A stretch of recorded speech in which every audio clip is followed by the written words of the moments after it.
समस्त को praise the Lord.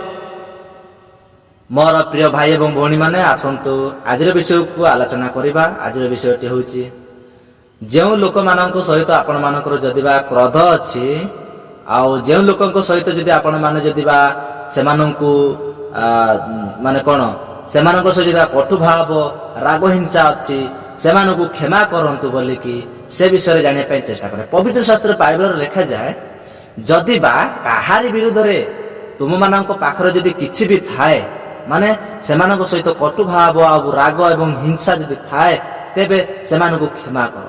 कारण पवित्र शास्त्र बाइबल लिखा जाए तुमे माने जदि बा क्षमा न कर तेबे तुम मानकर स्वर्गस्थ पिता मध्य तुम मानकु क्षमा करिबे।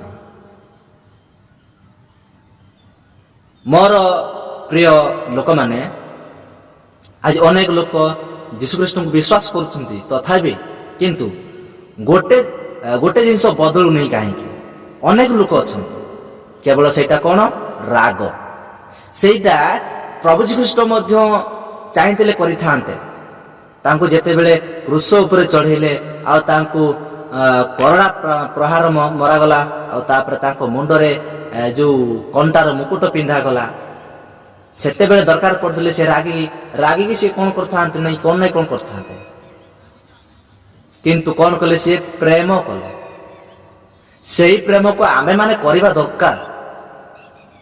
दरकार कि नहीं निश्चित भावे दरकार काहे कि कारण पवित्र शास्त्र बाइबल लिखा जाए जे मते प्रेम करे बोली कहे से मोर आज्ञा पालन करू आउ मोर समस्त आज्ञा पालन करी से हिसाब रे चालू मु कहू नहीं पवित्र शास्त्र बाइबल लिखा अछि।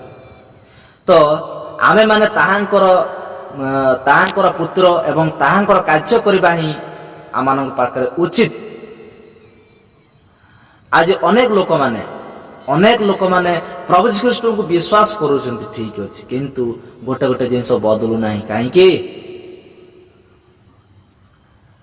बदलिबा निहाती दरकार। मोर प्रिय भाई माने का सहित कटु भाव का सहित राग का सहित हिंसा ये सब विषय रे आमानक पाखरे कोनसी अधिकार नाही।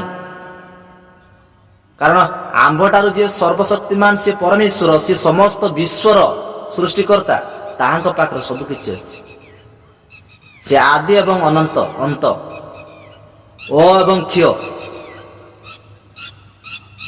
मोर प्रिय लोक माने तो मनुष्य भाव रे राग केते समय पाए